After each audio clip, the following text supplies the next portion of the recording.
Merhaba arkadaşlar, kanalıma hoş geldiniz. Bugün de sizlerle yine çok güzel bir örgü modeli çalışacağız. Ben modeli örerken ören bayan favori ve 4 milim şiş kullanarak göstereceğim size. Şimdi vakit kaybetmeden isterseniz modelimizin yapımına geçelim. İlmeklerimizi atarak başlayacağız. Modelimizin kurulumu 3 ve 3'ün katları artı 2 olacak. Ben ilmeklerimi bu şekilde atıyorum. Şimdi bildiğimiz bir ters bir düz lastik, dilerseniz haroşa, cilveli lastik, tekstil tipi lastik, her türlü lastik örgüsünü yapabilir. Şu anda benim ilmek atma şeklime göre örgünün ters yüzündeyiz. Şimdi ilk ilmeğimi birinci sıra olduğu için örerek başlıyorum. Bir ters, bir düz lastik örgüsü yapacağım. Hemen 2-3 sıra öreceğim. Videoyu uzatmamak için. Bu şekilde bir ters bir düz lastik örüyoruz.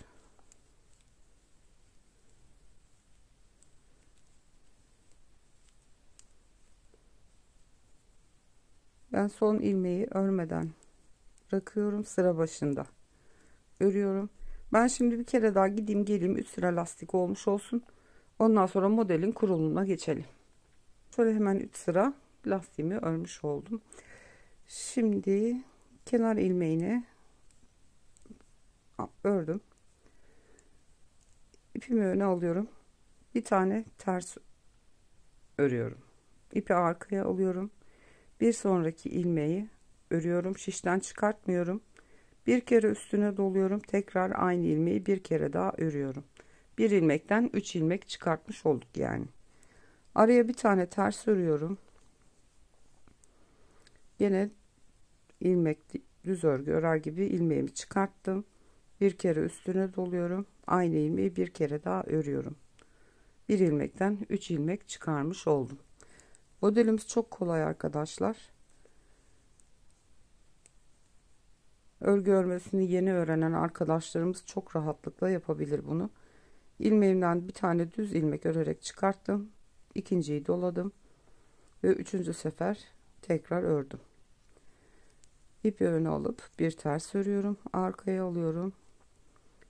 Bir tane ilmek ördüm. Bir doladım. Aynı ilmeği tekrar ördüm. 3 ilmek. Bir tane ters ördüm. İlmeği ördüm.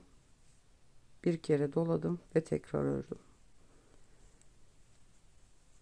Bir tane ters ördüm. Bir ilmekten ilk ilmeğimi ördüm. İkinciyi doladım ve üçüncü kez ördüm. Bu arada ilmek sayısını 3 artı 2 kenar ilmeği dedim ama son kenar için 3 ilmek ekleyin. Ters örgü için ilmek kalmadı. Ben şimdi size modeli düzgün gösterebilmek için hemen şuradan bir ilmek aradan çıkartacağım. Yani kenar ilmeği için 3 ilmek koymamız gerekiyor arkadaşlar. Bir tane tersimi örüyorum ve son ilmeğimi örmeden ben o şekilde yapıyorum. Aldım. Arka yüzde kenar ilmeğini örerek başlıyorum. Şimdi ilmekleri nasıl görüyorsak öyle öreceğiz. Ters örüyorum bunu. Pardon, düz örüyorum. Bunları ters öreceğiz.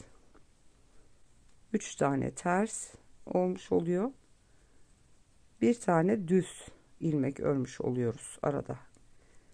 Çıkarttığımız ilmekleri ters örgü olarak örüyoruz. Gördüğümüz düz ilmek, onu düz örüyoruz. Çıkarttığımız ilmekleri ters örgü olarak örüyoruz. Düzü düz örüyoruz. Yani nasıl görüyorsak o şekilde örüyoruz. Modelimizin ikinci sırası arka yüzdeyiz. Çıkarttığımız ilmekler ters. Aradaki ilmeğimiz düz. Bu şekilde sıra sonuna kadar geçiyoruz. Ön yüze 3. sıradayız. Kenar ilmeğimi aldım.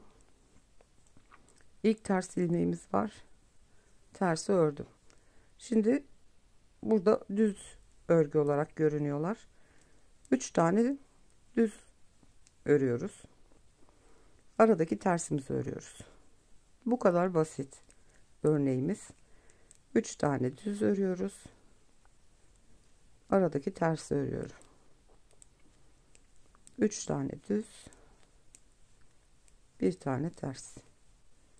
Çok basit bir model ve ama çok güzel duruyor. Yani bebek örgülerinde, yeleklerde, berelerde çok rahatlıkla kullanabilirsiniz bu modeli. Bir tane ters, 3 tane düz ve son tersim ve kenar ilmeğim. Modelimizin 4. sırasındayız. Arka sırada ters yüzündeyiz. Kenar ilmeğimi aldım. Düz ilmeği düz görünüyor burada. Bu 3 ilmeği şimdi ilmeklerimiz çoğaldı tabi, arttırdık. Bu 3 tane ters ilmeği alıyoruz. Ters örgü örer gibi kesiyoruz. Aradaki düz ilmeğimi örüyorum. Ve bu 3 tane ilmeği yine birlikte kesiyorum ters örer gibi. Aradaki düz örüyorum. 3 tane ters ilmeği ters örerek kesiyorum. Bir düz ve tersleri üçünü toplayıp kesiyorum. 4. ve son sıramız arka yüzde ilmeklerimizi toparlayıp eski haline getiriyoruz. Düz ve 3 ilmeği kesiyorum. Ve kenardaki son düz ilmeğim ve kenar ilmeğim. Modelimizin ilkini koyduk arkadaşlar. Şimdi gerçi belli oluyor ama birkaç sıra örülünce çok daha güzel ortaya çıkıyor. Böyle minik minik badem badem ya da lale gibi ufak ufak desenlerimiz oluşuyor. Bir kere daha kuralım modeli. İkinci modelin ilk sırasını yapıyoruz şimdi. Kenar ilmeğimi örüyorum. Yine ilk ilmeğimi ters örüyorum. Tam bu modelin üstündeki ilmeği bir tane örüyorum. Bir doluyorum.